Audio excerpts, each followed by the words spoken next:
Welcome to the Pandemonium Witches podcast, where the ADHD has just a touch of the tism, where the true crime is just as scary as the hauntings and unsolved cases, and the hosts never stay on topic for long. I'm Kat. I'm Rachel. I'm In. And I'm Meg. We are the Pandemonium. Oh, hello. Oh, good morning. Oh, good morning. Fluffy, quit. It feels weird. So, Fluffy was rubbing on my legs, and her tail just happened to go in between my two legs, and she's just flicking it back and forth. Strangest sensation ever. Anyways, you have your hydration station? Yes, I do. It has my banana milk today. Oh, that's so weird. It's so delicious. I'm gonna send you some. No, I don't like bananas. I'm one of those weird people. And somebody goes, like bananas. Well, okay, so my neighbor, Casey, she's like, why don't you like bananas? Are you allergic? And I was like, no, I just hate bananas. Because I had, body dysmorphia, and my mom had me on every fucking diet under the sun. That's valid. And one of the safe foods I could eat was bananas. I could eat as many bananas as I want. Guess who had potassium poisoning as a child? Oh, no.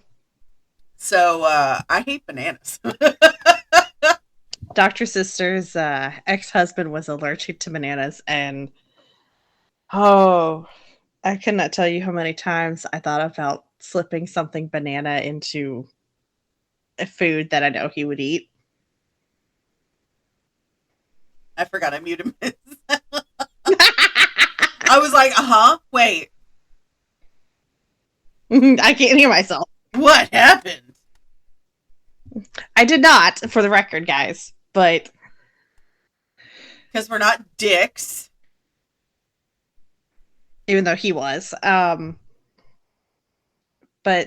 no, if I had a nickel for every time I thought about it, I'd have a sack full of nickels.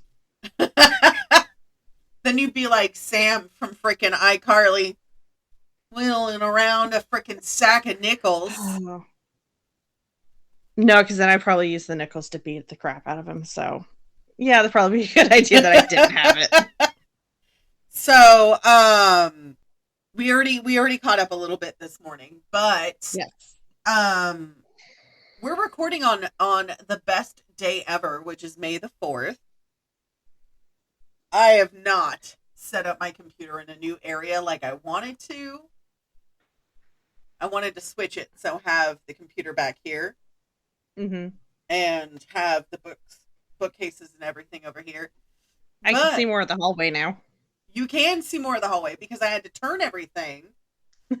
For your new mic. For my new mic. So it's my birthday in a few days. And it's Emily's birthday on Monday. I think it's Monday or Sunday. Hold on. Mine is on Saturday. Thursday. Mine's on Thursday, the 8th. Uh-huh. Hers is on Sunday. Yeah, I did the math right. Hers is on Sunday. That was close. So close. So close. I'm going over my notes. Yeah, so I was just hammering out text real quick because we're editing my second book. Not me and Rachel. Rachel gets to read it for joy.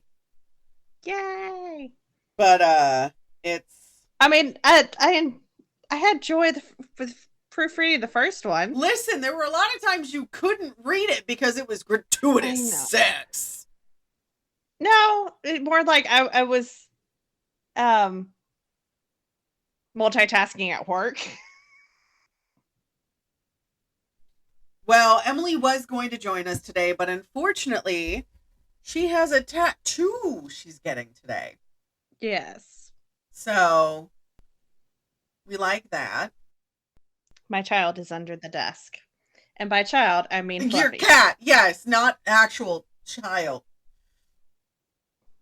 I mean, she's just as needy as a child. Like, here lately, she's been sleeping, like, pressed up against me so much that like I have to actually wake up a little bit before rolling over because the amount of times I've almost flung her off the bed Right.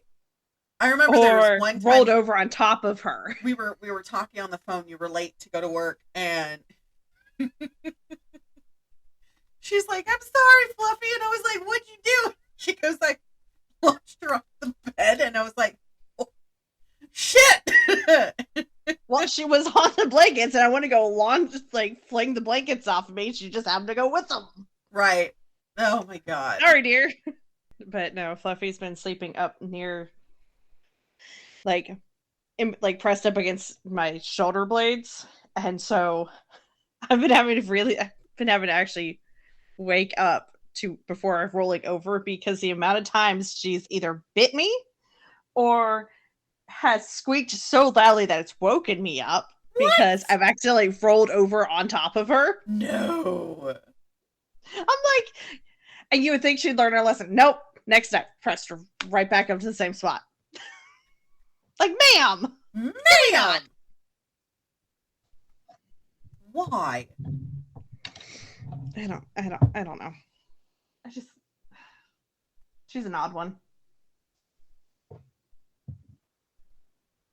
So, the banana milk thing is a thing from my childhood. I would not drink milk, plain milk, as a child.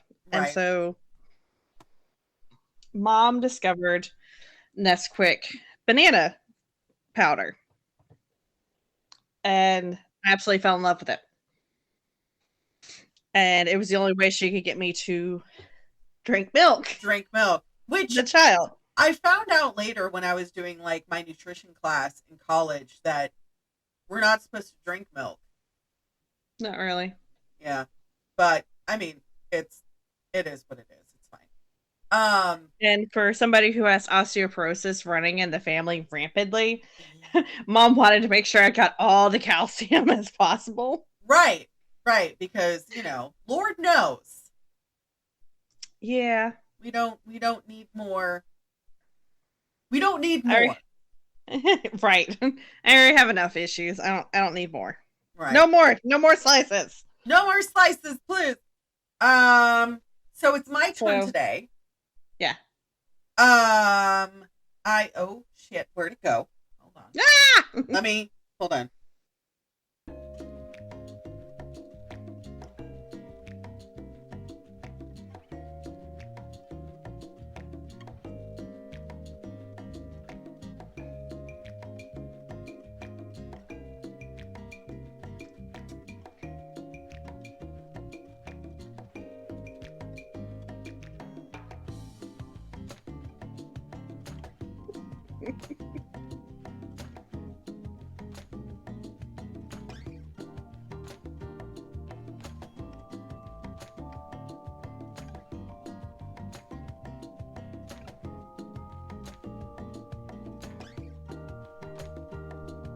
I just found it.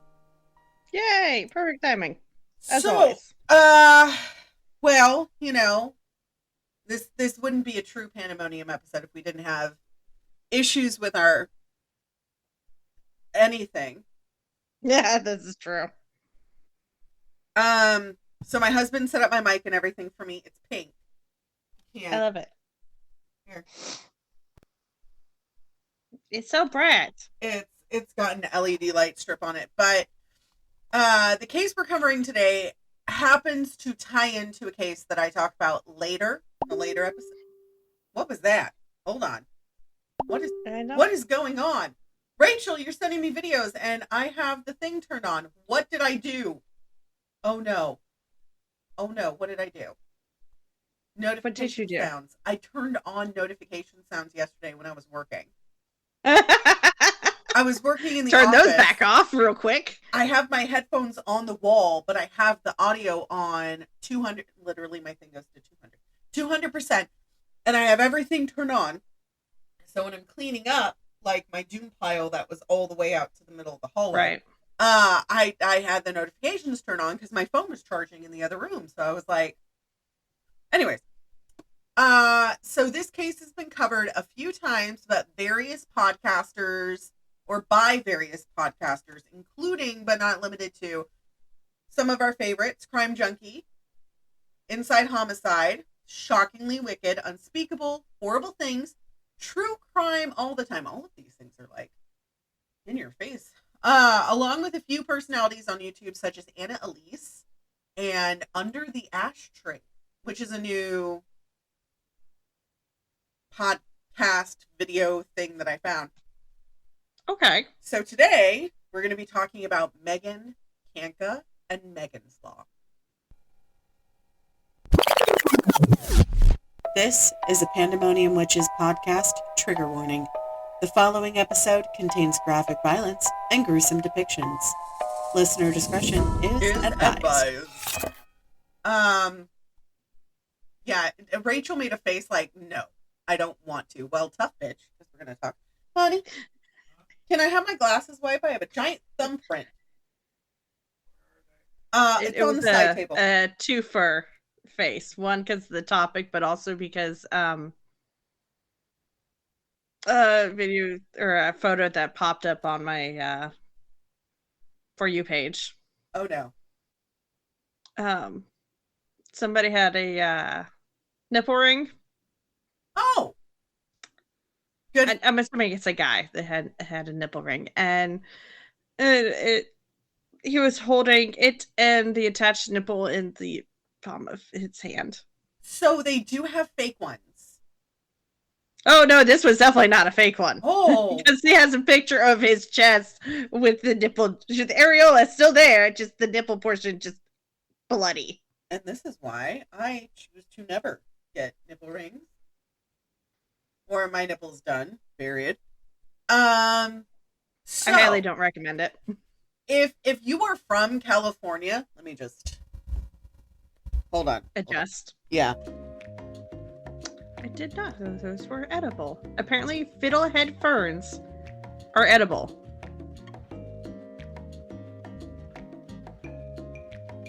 The things you learn.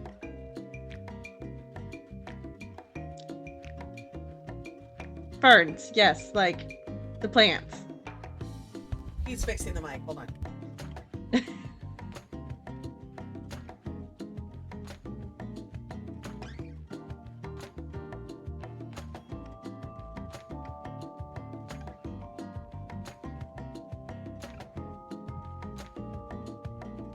All right. Ooh, yeah. Because we moved. Thank you, baby. We moved the mic a few times, and I was like, why is this not picking up my voice? Now I can actually see.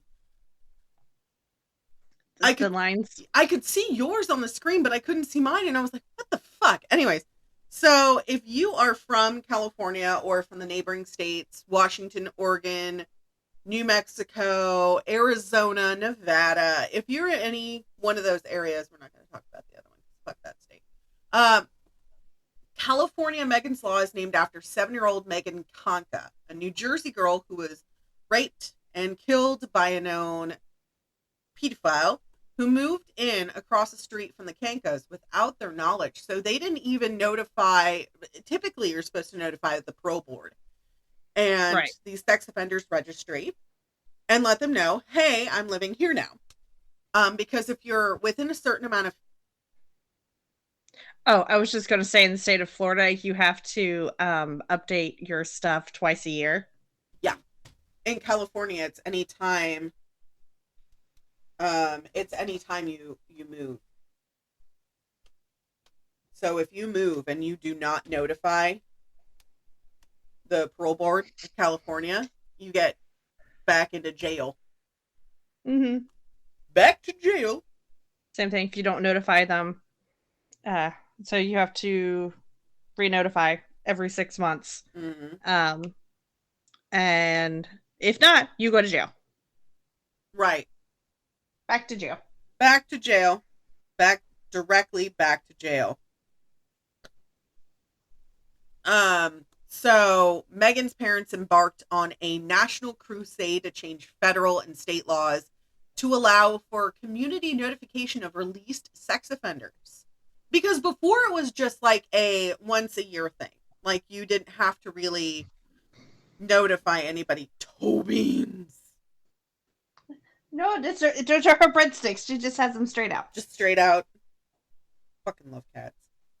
I'm not a cat person, but I love cats because I'm allergic. So, because of the horrible thing that did happen to Megan, we are now having a national sex offenders registry where the federal government passed legislation making it mandatory for any and all sex offenders to register with local law enforcement. It doesn't matter the state.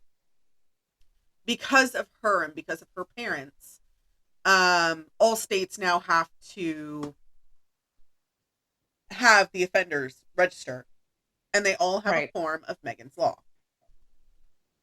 So, for more than 50 years, California has required sex offenders to register with their local law enforcement agencies. It's always been a thing. Right. However, information of these. I am so sorry. My cell phone dropped onto my keyboard. And then we got notification tones. It scared the both of us. Fuck's sake. Yeah, we talk about scary shit on this podcast, but we're both liable to poop at any second. Fuck, man. Especially because we scare the crap out of each other and not on purpose. It's true. So, Mostly because we dropped something. yes, mostly. So, however, information on the whereabouts of these sex offenders were not available to the public until the Cation? implementation of the child molester identification line in July of 95. The information available was further expanded by California's Megan Law in 96, Chapter 908, Stats of 1996.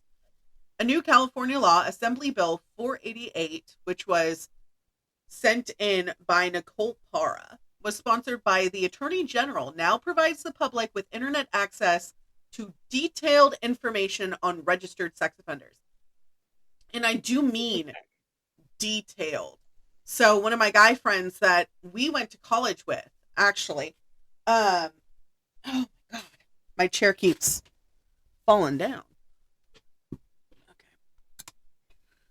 This is what happens when you're a hefty bitch.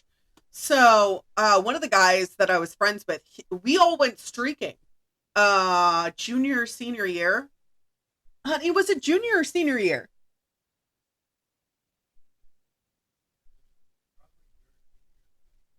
It was somewhere around there. Yeah, I think, yeah, because you graduated right after me. So when I tell you, like, all of us were, you know, I didn't know he was 19. So he got, we all got warnings. All of us got warnings. Except for him. Except for him, he got arrested and got marked as indecent exposure to minors. But anyway, so this expanded, allowed access to the public for the first time to use their personal computers. Did you find a bug in your milk? No, I don't know what it is. Is it coffee? That's a mason jar right there. I love that. No, it's something stuck on the outside of the cup. Or I think it's inside the layers of glass. Huh. Okay. Interesting. Okay. All right. Well, that's new. So normally you wouldn't be able to use public computers. You would had to use a private, like, government issued computer to look these things up. Um, but Correct. because of that, it didn't. Because of that law, people were actually able to look things up. So, um, previously, the information was only available by personally visiting police stations, sheriff offices, by calling a 900 toll number. But the new law has given a final passage by legislature on August 24, 2004, and signed by Governor Schwarzenegger, September 24th, 2004. So California's Megan's Law provides the public with certain information on the whereabouts of sex offenders so that members of the local communities may protect themselves on their children. With that being said, we're going to talk about why I hated this case. I know I say that about everything when it involves children. I really hate this case. But of course, as always, we bring a voice to the victims and villainize the villains. So let's start with our villain in this case before we talk about our angel Megan. Okay. So the villain, his name was Jesse K. Timmy. Blah, blah, blah. So it looks like Passamaquoddy. Pete's dragon. He Yeah. didn't say Passamaquoddy the whole thing. It's the same thing. Timendequas, Timmen. We're just gonna pronounce. Yes.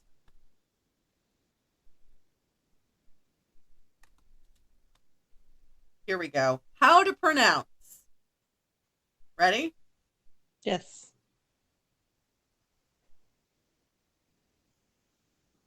Timendequas. Timendequas. It is a city in Massachusetts. More you know. Good to know. Was born April 15th, 1961. He was born to Charles Hall and Doris Hall. His family lived in severe poverty, and they were usually on welfare. Jesse's mom was unfortunately unstable and a bit of a hoe. Don't get me wrong, we support all shoes in this household, but she had like 10 different kids by 7 different men. She had a lot of baby daddies. Apparently. She was also unable to control her temper with either her children or her lovers. So the kids were named Jesse and Paul, the ones I was able to find. Everybody else couldn't find any information on at all. Oh, wow. The ones that were noted have records, which are Jesse and Paul. That's why. So I did end up finding one more, but it was a Reddit post, so I don't know how valid that is. But when growing up, Jesse and Paul were always together. 7 of her children were eventually taken from her, so there were only 3 left at the end. When Jesse was growing up, he was actively rejected by his mother and siblings because of his resemblance to his, quote, bastard of a father. Oh, wow. He had only one stepfather who did not abuse him and suffered a traumatic loss when he died, as one does. As a boy, he was found to be, and I hate this phrase, but it is medically noted in his court documents, mentally retarded with emotional problems. I mean, yeah, of course he's going to be Mentally handicapped. Yeah. Well, he was severely abused and then have emotional issues. The one person that actually loved him died. Correct. Yeah. So it's one of those things where people don't really talk about CPTSD a lot. This is one of those times where I will actually advocate for help for people in these situations, because I have CPTSD, and it stems from childhood, and it's right. Under traumatic trauma and stress for a long bouts of time. So he probably had CPTSD. He wasn't mentally handicapped in any way. It was just he had CPTSD and probably autism or was some sort of on the spectrum. Right. But he received no follow-up services from the state or the city, got no counseling, and no additional psychological evaluations. So he was doomed from the get-go. Right. That being said, Jesse was regularly essayed by his father, his bio dad, and witnessed his brother and sister being abused both physically and sexually. Those poor kids. And I made this note, PSA, this is the part where we almost always say if he had gotten help when the shit started, he probably wouldn't have done what he did. But regardless of it, monsters will still be monsters. Right. To silence Jesse and his brother Paul, his father tortured their pets and threatened to kill them or their mother. Again, Jesus. monsters will be monsters. Paul said in an interview during court he would hold us by the neck and he would do what he was doing to both of us. He would start when nobody else was around. Paul said his abuse ended after about 2 years, but it continued on for Jesse. While testifying, he again said, to be honest, I would hear Jesse screaming, then you knew what was happening. At the time of his conviction, Paul, his brother, told reporters, I am proud they found him guilty. At Jesse's trial, Paul was shown a videotape saying that his brother had been repeatedly raped by his father. But later, an investigator for the prosecution testified that Paul told him the accounts of rape were, quote, all lies. Even though Paul testified on his brother's behalf, it doesn't mean that he was a saint or a good person, because Paul was arrested March 23rd, 1998, and Paul, 34, was charged with aggravated sexual assault, aggravated sexual conduct, 2 counts of endangering the welfare of a minor, and had molested a 15-year-old relative in her bed and sexually assaulted her friend, which was a 12-year-old stepdaughter. Just disgusting. Mm-hmm. So, Chuckles,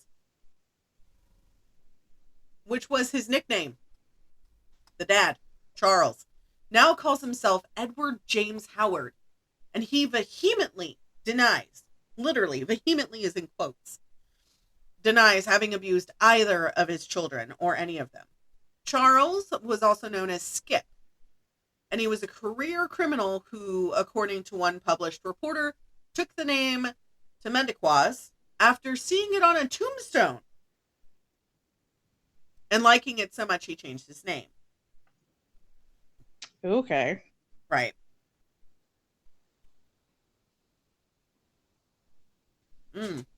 Yummy.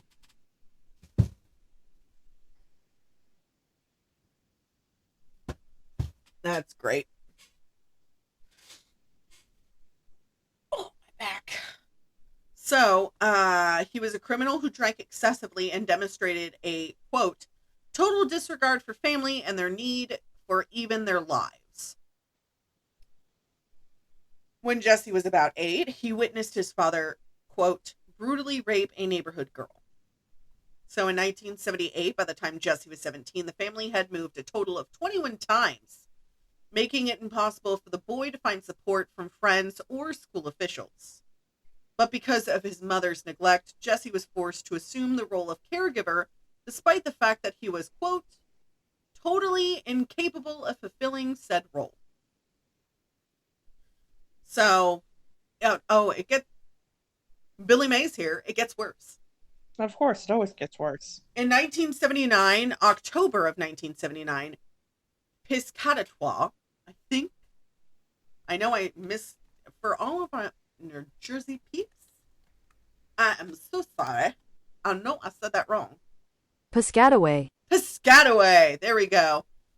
In the Piscataway Township of New Jersey, he assaulted a 5-year-old, a little girl who he'd asked to look for ducks with him. Following this attack, he agreed to plead guilty in attempted aggravated sexual assault. He was offered the chance of a suspended sentence and no jail time if he went to counseling. When he did not attend therapy, he ended up spending 9 months in the Middlesex County Adult Correctional Center. That place is shit. I have a friend out in Jersey. It is despicable. Like the horror stories she used to tell me about that place. Oh, I can believe it. So 2 years later, 1981, June, after being released, he enticed a 7-year-old girl to walk in the nearby woods with him, talking about firecrackers. I'm sorry, if somebody came up to me at 7 years old and said, hey, you want to let off some firecrackers? I would have bit him screamed at him, spit in his face, and ran in the opposite direction because my mom told me firecrackers would make you explode. She wasn't wrong. No, but not entirely right either. I mean, we talked about my nights at the ER, working in the ER. True. There were 3 men who came in one night. I think it was maybe 19 or 20. No fingers. They had their first finger and their pinky and their thumb. The 2 middle fingers were just gone. I was like, oh my God, I'm never going to touch another firecracker again for the rest of my life. Back to the... And you haven't. No, I haven't. Josh has. I personally have not. I'm not going to. Josh also deals with other explosives, so for a living, yeah. So we're going back to the horrible stuff. I am sorry, but I do have to like take breaks in between because otherwise I won't be able to. It's a lot. This is a lot, okay? I got 13 pages of this crap. So I am sorry.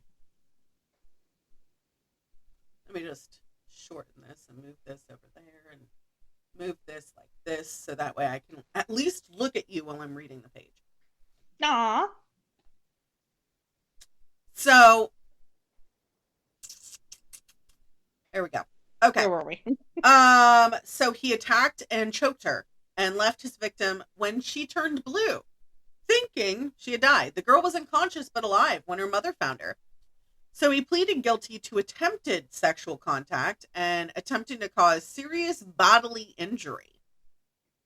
The maximum sentence for those charges were 10 years.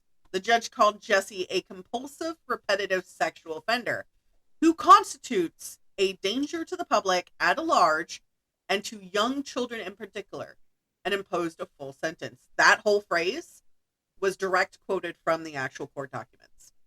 Okay. So Judge knew. Judge was aware. He gave him a full sentence, which was 10 years. 79. He gave him as much as he could. Right. 79, he pleaded guilty to the attempted aggravated SA of a 5-year-old girl. He was given a suspended sentence after failing to attend counseling. We talked about that. So in 81, when he hurt this girl, he pleaded guilty in regards to SA of a 7-year-old and was imprisoned in Avenel, New Jersey for 6 years. His sentence was 10. But he only served 6. He was imprisoned at the Adult Diagnostic Treatment Center, ADTC, to undergo treatment because there they had to also go through therapy. Mm-hmm. He reportedly participated in little of the treatment program offered at ADTC. All he had to do was therapy. Right. He had to do therapy. He was described by one therapist who treated him at the facility as a whiner and spent most of his time sleeping. Oh, yeah. Another therapist said that she believed that Jesse would eventually commit another crime, although she did not believe he would commit murder. While there, he reportedly did not engage in any or all therapy sessions. He did meet his 2 future roommates there, though. Mind you, this is a huge, people who had sexual misconduct and sexual assault charges against them stayed here at this treatment center. So the 2 roommates were Brian and John, which was standard at the time, which shocked me. Jesse was released less than 7 years into his sentence. That's ridiculous. So 94. Joe Cifelli, Jesse's roommate, was another convicted sex offender who spent 9 years at the ADTC. He had been convicted after admitting to repeated sexual abuse of a relative that had begun when the child was 9. This whole story takes place at a house on Barbara Lee Drive, which was across from the Kankas. Joe owned that house. Brian Jenin was the 3rd roommate. He had been twice convicted of crimes, including involving young boys. As of August of 94, Brian, along with Jesse, were both under investigation and connected with the unsolved murders of 2 boys in San Diego. Jesse, Joe, and Brian had all met at the treatment center, and all 3 were neighbors to our victim. And her name was Megan. Megan was born to parents Maureen and Richard Kanka in the Hamilton Township, which was diagonally across from the street of the defendant. Friday, July 29th, 1994. Megan was living an ordinary life. Barberley Drive, Mercerville, New Jersey. She was 7 years old, and she spent the day riding her bicycle with an 8-year-old neighbor. Well, Jesse stopped Megan while she was riding her bike so she could chat with him. Jesse was 33 at this time. That day, Jesse decided to clean his boat, Sensation, outside of the house, of course, obviously, because you can't put a boat in the house. Not everybody is Leroy Jethro Gibbs. I mean, you can put a boat in the house, but it usually is a lot more complicated than people think. It is a lot more complicated. At about 5:30, Jesse had lured Megan into his house, saying, "Do you want to play with my puppy?" Why is it always a puppy? Listen, I keep telling people this. Serial killers in the 70s, 80s, and 90s would have loved me because somebody said the word puppy or candy. I'd be like, where? I have no fucking filter for that. But then again, when I was a child, I used to bite people quite frequently.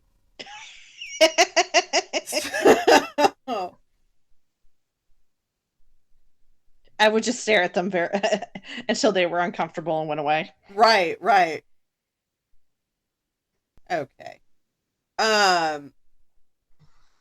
He drew her into his bedroom where he attempted to essay her. She screamed, tried to escape, but Jesse, fearing detection, would not let her leave. Once inside, he slapped her and kept essaying her. He admitted he had strangled Megan to keep her from telling her mother that he had, quote, touched her. Now, there are 2 different ways for this next part described by the autopsy and by the villain.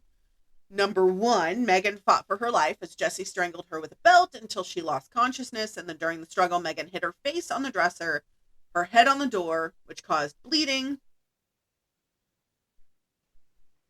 To avoid bloodstains on the carpet, Jesse placed a bag over her head, and then he essayed Megan. 2, after essaying her, he slammed her head into the dresser, put 2 plastic bags over her head, and strangled her to death with a belt. Believing Megan to be dead, Jesse placed her bag and body in a toy box and carried it downstairs. So those are the 2 different things. The coroner and Jesse have 2 different stories. The body was put into the toy box, and it was carried downstairs, and it was placed into the truck. He thought he heard Megan cough. So he drove to Mercer County Park, took Megan's body out of the box, and placed her in tall weeds. But before he left, he attacked her again. Jesse shared that he had been watching Megan play all day and all the time while she was living across the street. As he did so, he said, "I would get sweaty palms and my heart would race." Oh, that's disgusting. There are lots of things that I can say about people having worked the type of jobs that I've worked. We have dealt with inmates, either dental wise or medically. And when I tell you this case gave me the heebie-jeebies, it gave me the heebie-jeebies-skeebies. I was like, ugh. I watched 4 hours of Bluey after doing this. Right. Which you don't blame me for. Nope, not at all. So at 8 p.m., her parents finally reported her missing because obviously her parents were like, she was riding her bike. What happened? Right. Sorry, had to take a quick break real quick, guys. Because this is a lot for me. I grew up with this. Like, granted, it was in New Jersey, but I still grew up with this because it was all over the news when I was growing up. Right.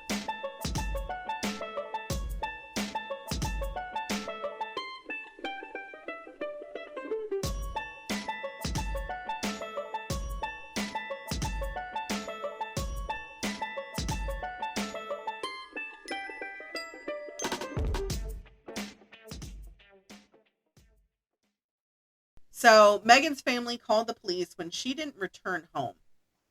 A massive search began as approximately 500 police, 39 companies of firefighters, and a multitude of volunteers searched a 3 square mile around Megan's home.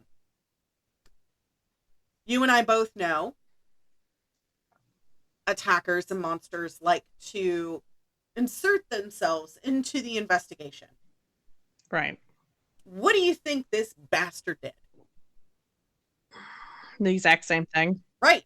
Volunteers handed out flyers. Others went to the house asking if anyone had seen the child. He decided to stop by the home itself and offered to circulate flyers. Oh my God. On their behalf, of course. Like, how? How could you?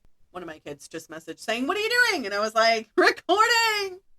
What am I always doing Sunday mornings? I need you to send me one too so I can do a side-by-side. And then I can post it on the Facebook page.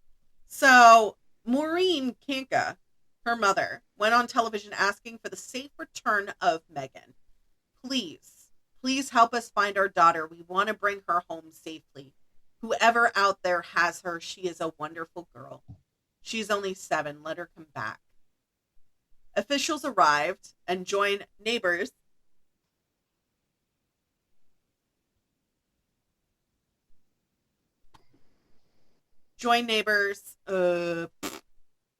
the search for Megan. Jesse told the police that he had seen Megan riding the bicycle at 2:30 in the afternoon.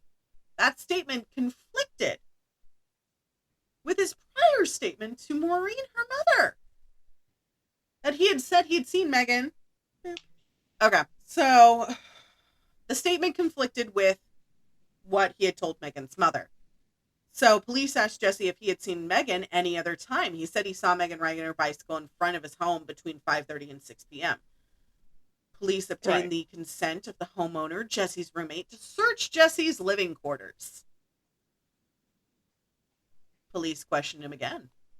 Shaking and sweating, he began by stating he saw Megan at 5:30 to 5:30 p.m. with a friend while he was washing his boat. Police then interviewed Jesse at the police station, where he gave conflicting statements concerning his whereabouts during the time of Megan's disappearance. Soon after having this conversation, he was released. So typically police have 72 hours. However, this was before the 72-hour rule. This was back when it was only a 24-hour rule. So they couldn't hold him. They had no evidence. Oh, no. Right. Skylar's got COVID. I was going to go today to drop off her present. It's right here. Not doing it right now. Nope. I mean, you could ding dong ditch it and leave it at the door. What? Like, here you go.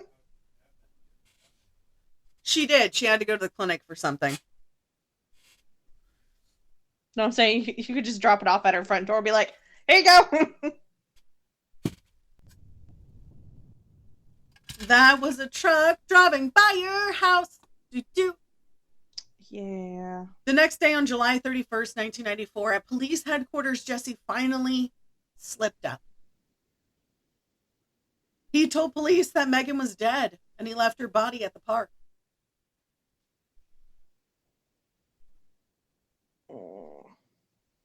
He did so at the prompting of his roommate after repeatedly denying involvement. Jesse then led police to the body, and on the drive back to the police station, he recounted what had happened. At the station, in the formal statement, he confessed to the murder and some, but not all, aspects of the essay. After police presented him with the results of the autopsy, he provided further details of the essay, head injuries, and other conduct described earlier. He moved her body to his truck, assaulting her once again before placing the body in a wooden toy chest and dumping it next to a porta-john in the county park in the tall weeds. After questioning on Saturday, Jessie volunteered to lead police to her body, where she was found among weeds, and television stations picked up the story. So on Tuesday, August 2nd, 7,500 residents rallied in Veterans Memorial Park to support a proposed legislative action. Standing before them on a podium, Megan Kanka told the audience, "Don't sugarcoat it. Tell them your children what happens. Tell them, your children, what happens to little children by sex offenders." I mean, not wrong. No. The Kanka family was joined by Governor Christine Whitman, who said that she was examining existing legislation in 24 states so we can put something together that will survive the legislative process. Many in the crowd carried candles, but their flames were extinguished as a thunderstorm broke out. When the police searched his house, investigators found cut-up strips of cloth in garbage bags and bins that Jessie had handled. When Megan's mother recognized the material as the shorts she had been wearing, she became distraught. Of course. Evidence including bloodstains, hair, fiber samples, as well as a bite mark matching her teeth on his hand led to Jessie being found guilty of kidnapping, 4 counts of aggravated SA, and 2 counts of felony murder, committing murder in the previous course of a felony. If I remember correctly, if you scratch your left hand, it means that money's leaving or coming in. I can't remember.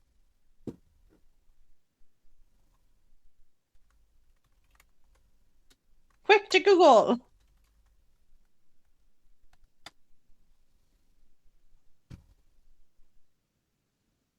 Money leaving. Right is money coming. So which one is it? Both hands. So, like, one is if it's money's leaving, one's if it's coming in. Right. So an itchy right hand signifies incoming fortune, and left hand is if you're losing money. Okay. So the more you know. Shooting star. A week later, on August 3rd, 1994, her family held a funeral. It was very calm. It was very quiet. It was very personable. They did not allow the news to come. Right. Of course. Because it's for them. Like. Right. Oh, that is some fresh water. That is cold. Of course, her funeral was observed by some news stations who did take photos from outside, but they were at least respectful enough to park across the street from the burial plot. So now we're going to talk about the trial, because you and I both know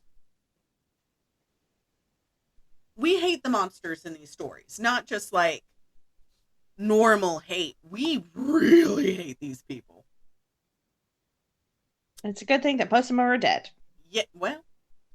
So under judge's orders, Court TV was allowed to tape the opening statements, closing statements, and the verdict in the trial. They were not allowed to tape anything else, but there are transcriptions.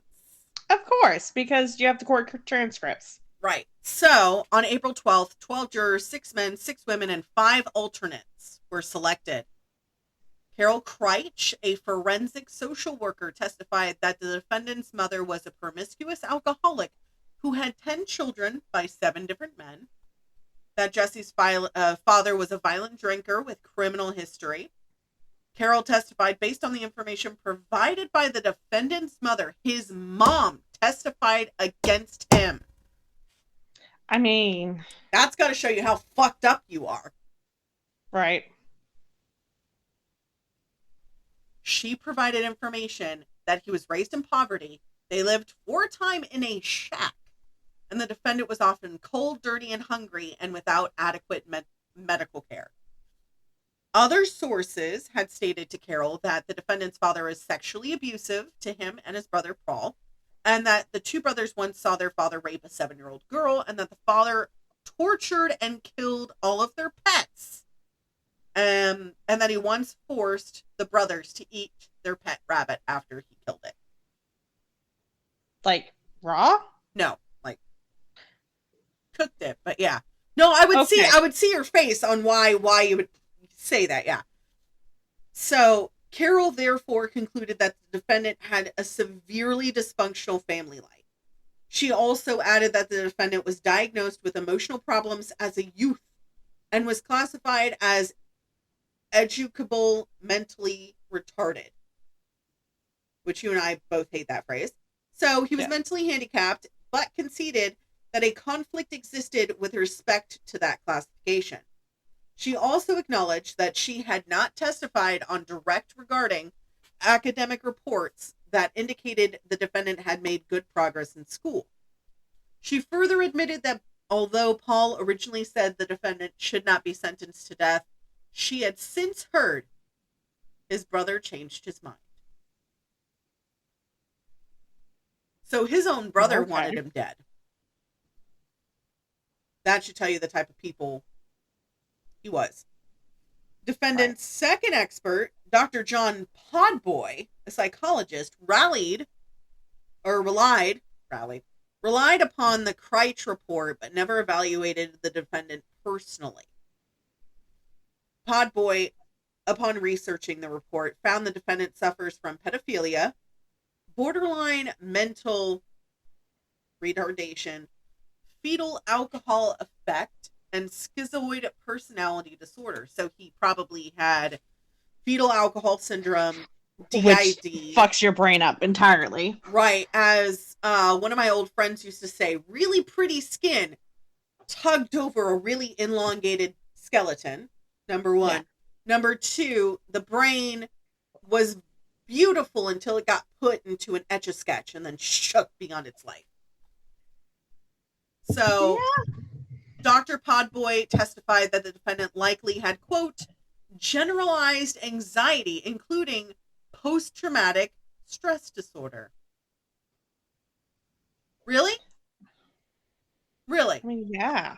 We could have told you that he had PTSD. Look at the shit he went through as a child. Like, right, shit. Right. John expressed the opinion that at the time of the crime, defendant was under extreme emotional disturbance and that his, quote, nope, I just entered a page. Capacity to appreciate the wrongfulness of his conduct was very much impaired, as was his ability to conform his conduct to the requirements of the law. Also, totally off topic. Check your Monopoly. I sent you some cards. Okay. Sturgeon face. I love you. I make sturgeon face all the time when I'm upset reading these things. I'm like, God. Anyways. Megan's death, said the psychologist, was caused by reflexive response to the panic defendant felt when the victim attempted to flee. So, of course, the state presented rebuttal witnesses, and I'm sitting here going, you brought two people forward that said, you ain't shit, you're an asshole. So, two detectives testified that people whom they spoke about the defendant's childhood said the defendant's mother was not constantly intoxicated, that the defendant's house was not substandard, and his clothing were not disheveled.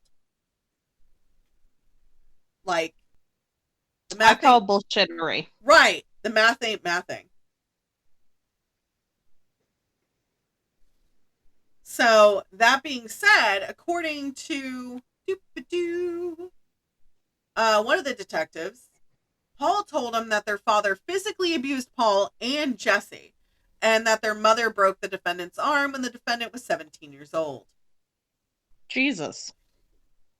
According to the detective, Paul gave several inconsistent statements regarding sexual abuse, and at one point even denying that he knew whether the defendant had been abused at all. So he's sitting there looking at everything in front of him and being like, I don't think Jesse did any of this,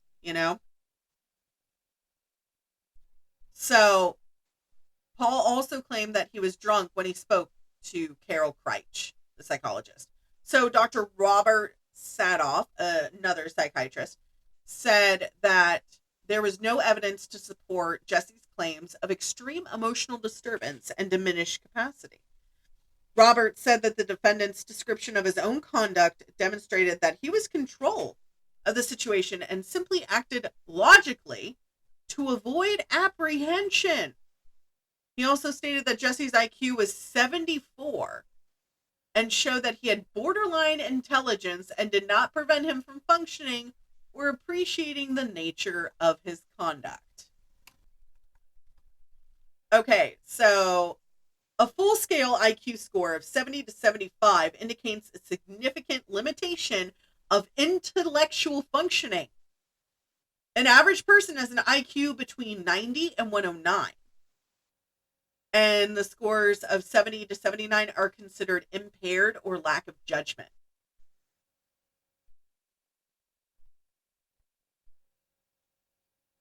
What kind of fuckery is this? What kind of fuckery is this?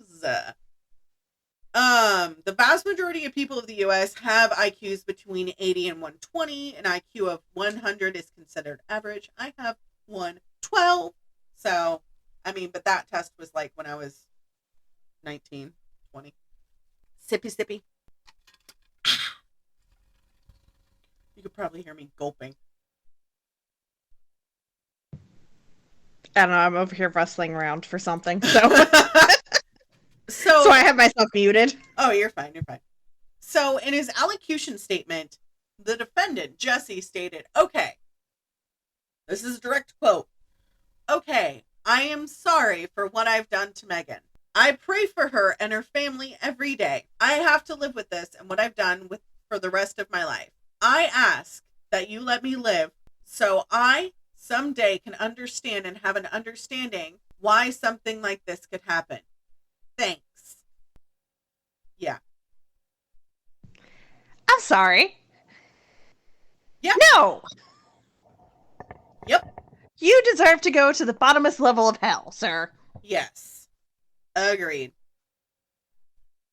Also, on my memories today is a post that says, I look like a moose. A cute moose make all the boy moose go, wah! I love that line! I know, me too. I'm so excited they're doing a Princess Diaries 3. Me too. Everybody's like, no, it's not actually happening. Bitch, yes, it is. It is happening. It is happening. So Jesse didn't testify or present witnesses on his behalf at the guilt phase of the trial, which was held from Cinco de Mayo to May 30th. This was in 97. So May 30th, 97, the jury returned a verdict. You want to guess what the verdict is? I would hope guilty. I'm sorry, they found him not guilty?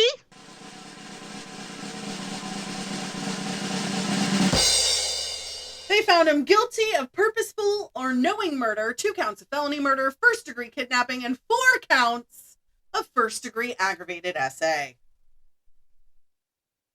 I'm glad they found him guilty. Right. No, I was saying nope because I hit the wrong button. Oh, I thought you were saying they found him not guilty. I was like, what? No, they definitely found him guilty. Definitely found him guilty. So, the sentencing, June 9th to the 20th, it did take quite a long time to sentence him. The penalty phase of the trial commenced on June 9th and continued until the 20th. The jury concluded that the aggravated factors outweighing the mitigating factors beyond reasonable doubt. The court sentenced the defendant to death. He deserved to die. He did. Jesse faced the death penalty or a minimum of 30 years in prison. Should be life without possibility of parole. I agree. However, this is New Jersey we're talking about here. So New Jersey hasn't, I think it's New York, hasn't had the death penalty in a long time. But the arguments during the penalty phase were tentatively set to begin on June 9th. In review, it was considered testimony adduced at the penalty phase, together with the evidence elicited at the guilt phase. Jesse offered two witnesses who presented evidence at the mitigating circumstances in his background, saying, I didn't do it because I had a bad childhood. Listen, bitch, we've all had bad childhoods, one way or another. That still doesn't get you away with shit. Doesn't get you away with shit. I'm not a mass murdering fuckhead. You're not a mass murdering fuckhead. Josh isn't a mass murdering fuckhead. At least not the last time I checked. I don't think so. Honey, am I a mass murdering fuckhead? Just wanted to check. No. After the murder of their daughter, the Kankas began spearheading a campaign to enact legislation modeled after similar laws in Oregon, providing for police registration and... What is that face for? Did Fluffy... Really? Really, Fluffy? Your hair is everywhere. Yeah, that's why I shot her that look. Because I picked up a shirt and I was like, why is it covered in fur? Whoa. It's clean. Why is it covered in fur? So, before Megan's case, there were definitely... Whoa, pop-ups. There were definitely a few laws that were passed in Oregon, Washington, Massachusetts, a few, and I love that shirt and I want it. That does not mean buy it for me. It means I like it. Need to stress that because Rachel's love language is gift giving. It really is.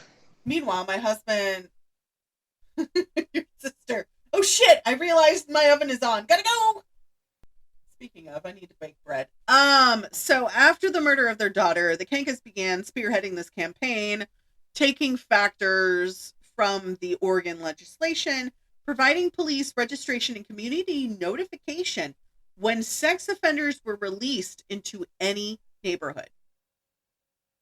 The New Jersey law identifies convicted sex offenders according to risk. If the offender is low risk, only police must be notified where that person lives.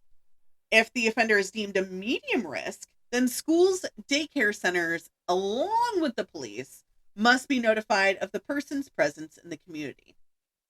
But if the offender is high risk, anyone the offender is likely to encounter must be notified. I mean, I feel like they should be notified anyways, but that's right, just me. Right. In New Jersey, risk is determined by considering the number of offenses, whether a weapon was used, age of the victim, whether the offender had therapy, and if so, if therapy was successful. I mean, it obviously wasn't for him, but, you know. Obviously not. So, the New Jersey State Supreme Court upheld Megan's law in 1995. Challenges to the new law at a federal level have been mixed reviewed. So, of course, when it comes to Megan's law in April 96, the U.S. Third Circuit of Appeals upheld the registration aspect of the law, but declined to decide whether the notification or classification procedures were constitutional or not. I'm going to be fighting someone if that's the case. But same. Do you want to know why? You're going to tell me anyways. Because the Supreme Court says, Supreme Source, this is not Harry Potter, because the case had sparse factual record. Fucking bullshit. Agreed. So, May 96, the Jacob Wettering Crimes Against Children law was passed. The law was the first part of the federal version of Megan's law.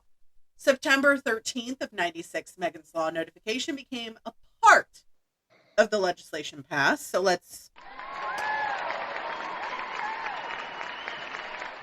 So it gave states until September of 97 to pass versions of Megan's law or lose all federal aid.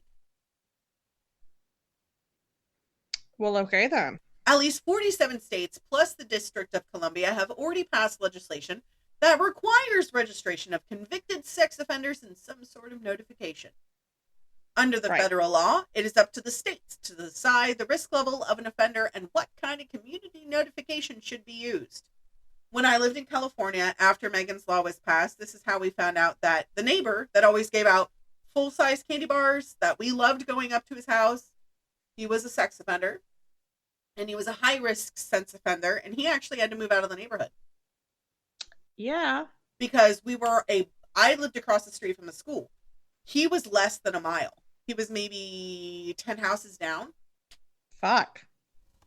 So, in another 1996 case, a U.S. District Court of New Jersey ruled that community notification for sex offenders who have served their sentences to the extent required violates constitutional rights and guarantees against ex post facto punishment.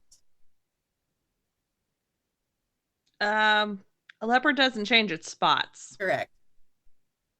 So, June 9th, 1997, Jesse was sentenced to life in prison. He would not be eligible for parole because of another sex offender statute known as Jones Law, which we will be covering later. She was named for a young murder victim 25 years ago, enacted in April 98, which denies parole after conviction for sexually assaulting and murdering a child under the age of 14. That's a good law. That's a great law. I hate the fact that the Somebody, reason why it had to come about, though. right, agreed. So Jesse agreed that day not to attempt to challenge the use of the law in Megan's murder, which predated passage of the law. According to RAINN, RAINN, Rape, Abuse, Incest National Network, in cases of child abuse and child sexual abuse, 59% of perpetrators are acquaintances of the victims, while 34% are family members. Understanding who is present in a child's life, including neighbors, is an important part of keeping children safe. From RAINN, given the majority of child abuse cases are committed by someone a child knows, a family member, a coach, a neighbor, a teacher, etc., when we can limit the access of sexual predators to children, we can protect them more. So in 2004, private citizens have had access to records on sex offenders registered with local law enforcement under California's Megan Law since 2004. I was reading it too quick. I mean, still the same sequence of numbers. So 2007, we're gonna be so happy with this. Jesse remained on New Jersey's death row until December 17th, 2007. Reason he was still on death row is because New Jersey legislator abolished the state's death penalty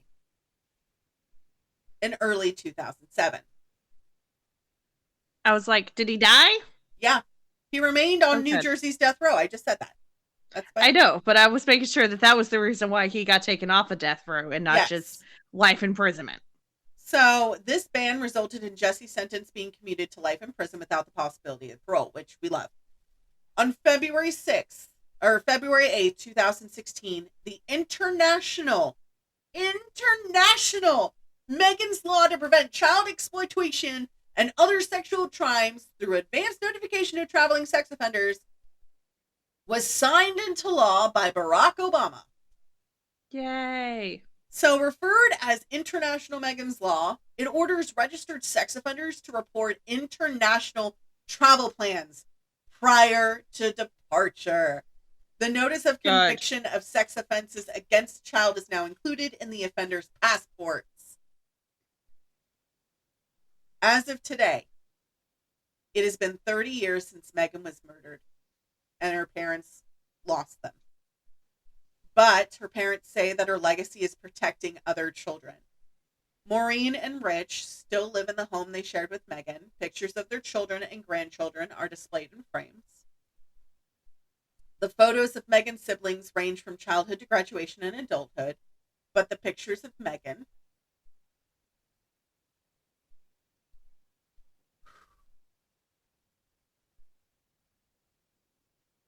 I was fine researching it, but reading it, I know.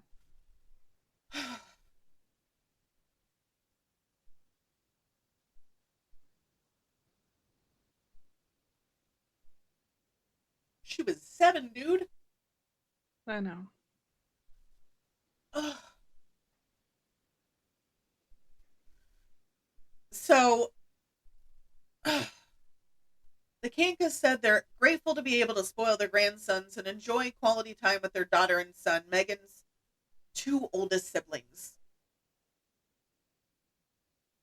But the pain of losing their youngest child never goes away.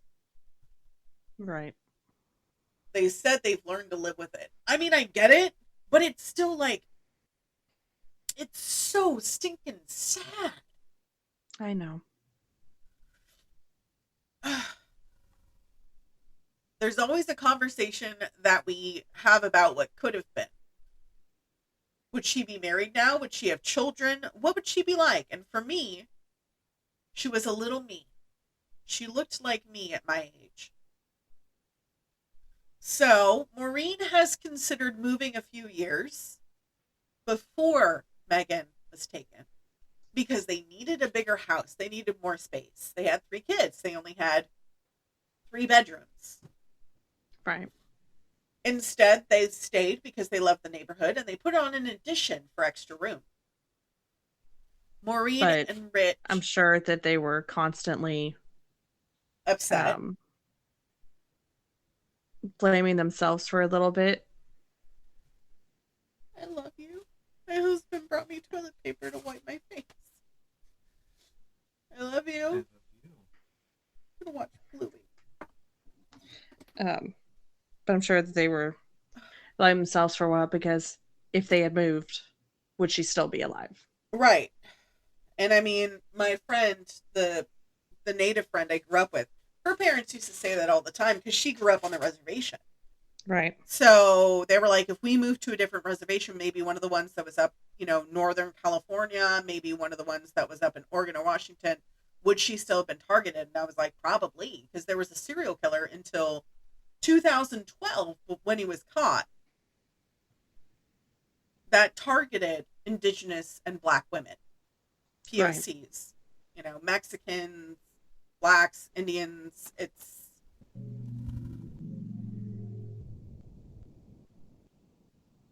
It's just, anyways. So Let's get when, this last bit on. huh? So let's get this last bit done.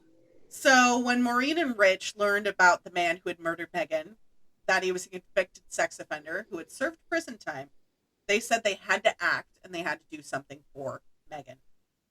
Right. After enacting Megan's law, Rich said, quote, somebody said to me, well, how do you know it's working? Well, we don't know it's working.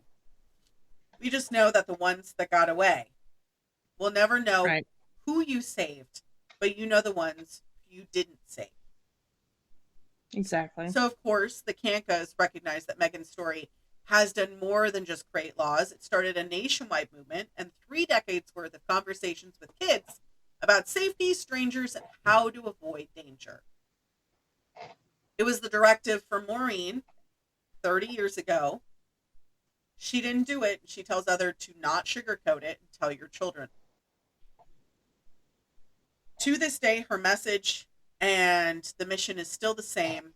Honor Megan by protecting children. And just to let you know, Megan was. Nope. I don't want to change the coding on my page. Thank you very much. So, just so you can. I know you hate looking at the pictures of the killers, but this is a picture of Megan, and that is a picture of Jesse. And her parents are literally the cutest. They kind of remind me of my aunt and uncle in Wisconsin. And that's them recently. Yep.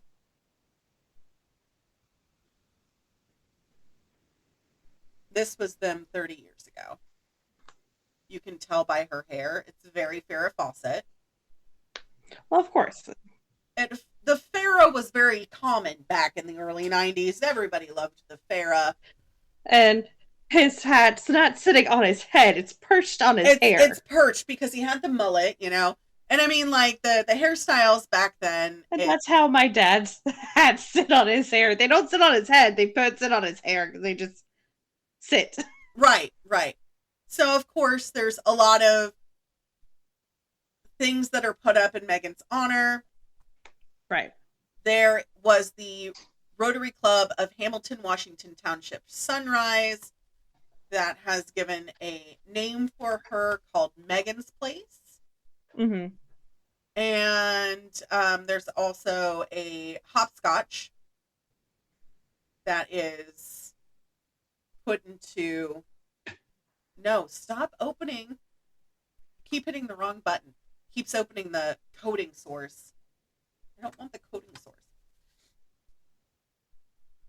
So,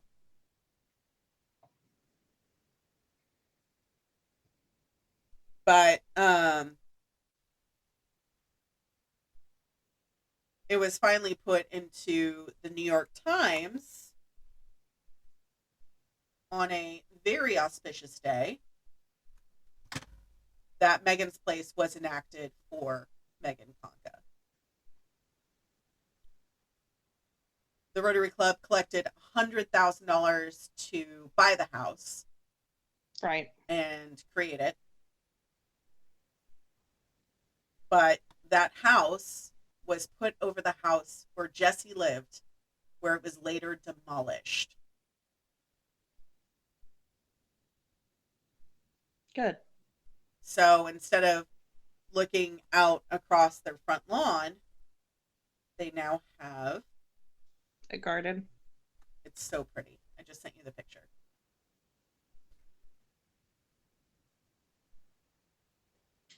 And there's like statues in there of like angels and little kids, and there's areas for you to play, and it's just a really nice honorandum, you know? Right. But that is the story of Megan's Law. As somebody who lived in California, I absolutely Coven of Ducks. I fucking love you. There's something to be said about like I don't know how to put it. It's terrible what happened. Absolutely 100%. But then it puts into perspective if it wouldn't have happened, you know? Right. And it sucks. It's one of those catch-22s. Right, it sucks. It's like it's one of those things where if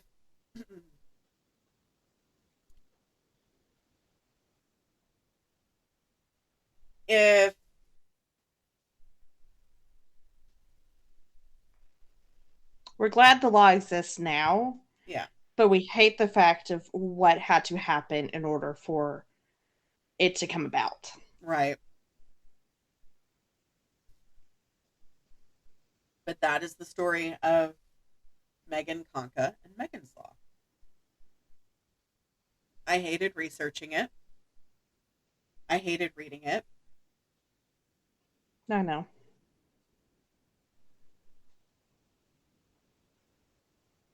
I love you. I love you too. But yeah, that's our story for today. If you wanted to actually donate to, I know there's a donation one. Hold on, give me 1 second.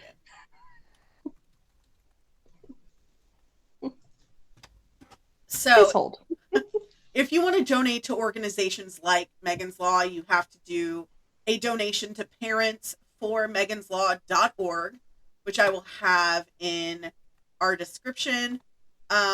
You can actually make a donation. It goes right to protecting our children and our children's safety.